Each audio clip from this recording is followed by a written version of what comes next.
जय माता दी दोस्तों आज हम बात करेंगे खाटू श्याम बाबा के बारे में, जिन्हें महाभारत में बरबरीक के नाम से भी जाना जाता है। दोस्तों, यद्यपि महाभारत में उनका यह नाम बहुत ही कम जगह दिखाई देता है। वे महाभारत के एक महान योद्धा थे।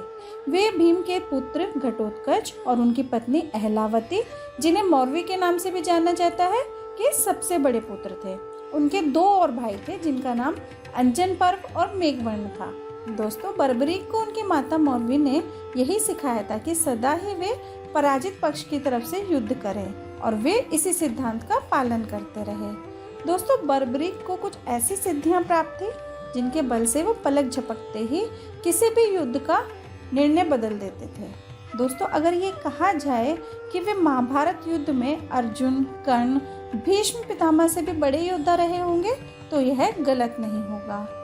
दोस्तों, बरबरीक जब महाभारत के युद्ध में सहायता देने आए तब इनकी शक्ति का परिचय प्राप्त कर भगवान श्री कृष्ण ने इनसे इनके शीश का दान मांग लिया था। इस दौरान पांडवों से और भगवान श्री कृष्ण से क्या मंत्रणा हुई, इसका इतिहास अज्ञात है। दोस्तों, महान बरबरीक युद्ध को क्यों देखना चाहते थे, यह भी अभी तक अज्ञात ही प्रतीत होता है। वे चाहते तो प्रतीक्षा करते महाभारत युद्ध की समाप्ति का। उनकी यह कामना भगवान श्री कृष्ण के वर से पूर्ण हुई और इनका कटासिर युद्ध के अंत तक युद्ध देखता रहा और वीर गर्जन करता रहा। दोस्तों, इन्हें 3 बाण धारी भी कहा जाता है, क्योंकि इनके पास ऐसी धनुर्धारी विद्या थी जिससे कि महाभारत का पूरा युद्ध मात्र 3 तीरों में ही समाप्त हो जाता।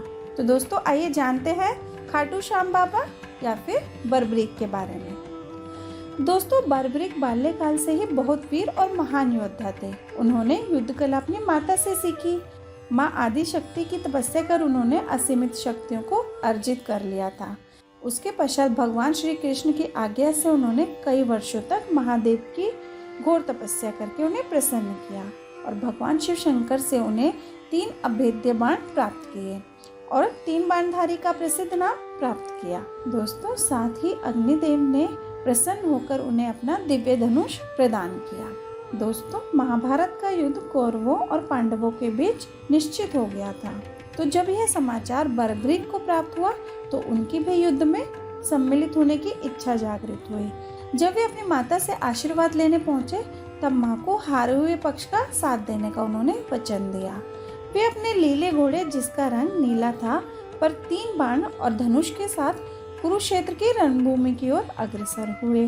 दोस्तों, सर्वव्यापी भगवान श्री कृष्ण ने ब्राह्मण वेश धारण कर बरबरीक से परिचित होने के लिए उन्हें रोका और यह जानकर उनकी हंसी भी उड़ाई कि वे मात्र 3 बाणों के साथ युद्ध में सम्मिलित होने आए हैं। ऐसा सुनने पर बरबरीक ने उन्हें उत्तर दिया कि वे चाहे तो मात्र 1 बाण से शत्रु सेना को परास्त कर सकते हैं और ऐसा करने के बाद उनका वह बाण वापस उनके तरकश में आ जाएगा, और यदि 3 बाणों को प्रयोग में लिया गया तो तीनों लोकों में हाहाकार मच जाएगा। इस पर भगवान श्री कृष्ण ने उन्हें चुनौती दी कि इस पीपल के पेड़ के सभी पत्तों को छेद कर दिखलाओ, जिसके नीचे वो दोनों खड़े हुए थे। बरबरीक ने उनकी चुनौती स्वीकार की और अपने तुनीर से एक बाण निकाला और ईश्वर को स्मरण कर बाण पेड़ के पत्तों की ओर चला दिया। दोस्तों, तीर ने क्षण भर में पेड़ के सभी पत्तों को भेद दिया और भगवान श्री कृष्ण के पैर के इर्द गिर्द चक्कर लगाने लगा, क्योंकि भगवान ने एक पत्ता अपने पैर के नीचे छुपा लिया था। इस पर बरबरीक ने कहा कि आप अपने पैरों को हटा लीजिए, वरना ये आपके पैरों को चोट पहुंचा देगा। श्री कृष्ण ने बालक बरबरीक से पूछा कि वह युद्ध में किस ओर से सम्मिलित होंगे, तो बरबरीक ने अपनी माँ को दिए हुए वचन को दोहराया कि वह युद्ध में उस ओर से भाग लेगा जिस ओर की सेना निर्बल हो और हार की ओर अग्रसर हो। श्री कृष्ण जानते थे कि युद्ध में हार तो कौरवों की ही निश्चित है, और इस पर अगर बरबरीक ने उनका साथ दिया तो परिणाम उनके पक्ष में ही होगा। इसके पश्चात ब्राह्मण वेश में श्री कृष्ण ने बालक से दान की अभिलाषा व्यक्त की। इस पर वीर बरबरीक ने उन्हें वचन दिया कि अगर वे उनकी अभिलाषा पूर्ण करने में समर्थ होंगे तो वो अवश्य करेंगे। इसके पश्चात भगवान श्री कृष्ण ने उनसे उनके शीश का दान मांगा। बालक बरबरीक क्षण भर के लिए चकरा गए, परंतु उन्होंने अपने वचन की दृढ़ता दिखाई। इसके पश्चात बालक बरबरीक ने ब्राह्मण से उनके अपने वास्तविक रूप में आने की प्रार्थना की और श्री कृष्ण के बारे में सुनकर बालक ने उनके विराट रूप के दर्शन की अभिलाषा व्यक्त की। भगवान श्री कृष्ण ने उन्हें अपने विराट रूप के दर्शन कराए। दोस्तों, उन्होंने बर्बरीक को समझाया कि युद्ध आरंभ होने से पहले युद्ध भूमि की पूजा के लिए एक वीरवर क्षत्रिय के शीश के दान की आवश्यकता होती है। उन्होंने बर्बरीक को युद्ध में सबसे वीर की उपाधि से अलंकृत किया और उनसे उनके शीश का दान मांगा। इसके पश्चात बर्बरीक ने उनसे प्रार्थना की कि वह अंत तक युद्ध देखना चाहते हैं। भगवान श्री कृष्ण ने उनकी यह बात स्वीकार कर ली। दोस्तों, इसके पश्चात रात भर बर्बरीक ने अपने आराध्य भगवान शिव की पूजा अर्चना की और फागुन माह की द्वादशी को स्नान आदि से निवृत्त होकर पूजा अर्चना करने के पश्चात उन्होंने अपने शीश का दान भगवान श्री कृष्ण को दिया। दोस्तों, उनका सिर युद्ध भूमि के समीप ही एक पहाड़ी पर सुशोभित किया गया, जहां से बर्बरीक संपूर्ण युद्ध का जायजा ले सके। दोस्तों, इसके पश्चात युद्ध की समाप्ति पर पांडवों में ही आपस में बहस होने लगी कि युद्ध में विजय का श्रेय किसको जाता है। इस पर भगवान श्री कृष्ण ने उन्हें सुझाव दिया कि क्यों ना बर्बरीक का शीश, जो कि संपूर्ण युद्ध का साक्षी रहा है, उन्हीं से इस प्रश्न का उत्तर पूछा जाए, क्योंकि उनसे बेहतर निर्णायक भला कौन हो सकता है। सभी इस बात पर सहमत हो गए। इसके पश्चात पांचों पांडव भगवान श्री कृष्ण समेत बर्बरीक के पास पहुंचे। बर्बरीक के शीश ने उत्तर दिया कि श्री कृष्ण ने ही युद्ध में विजय प्राप्त कराने में सबसे महान कार्य किया है।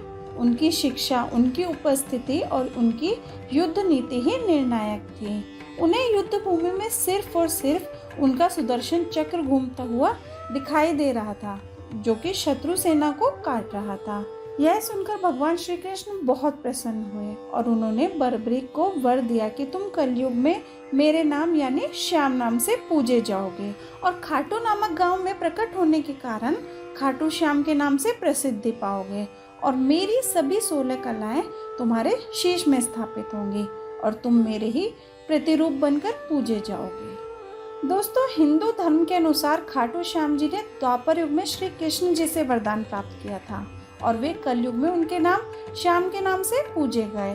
दोस्तों, बर्बरीक जी का शीश खाटू नगर, जो कि इस समय राजस्थान राज्य के सीकर जिले में है, दफनाया गया, इसलिए उन्हें खाटू श्याम बाबा कहा जाता है। दोस्तों, कथा के अनुसार एक गाय उस स्थान पर आकर रोज अपने दूध के द्वारा स्वतः ही बहा रही थी। बाद में खुदाई के बाद वहां पर वह शीश प्रकट हुआ, जिसे कुछ दिनों के लिए एक ब्राह्मण के सुपुर्द कर दिया गया।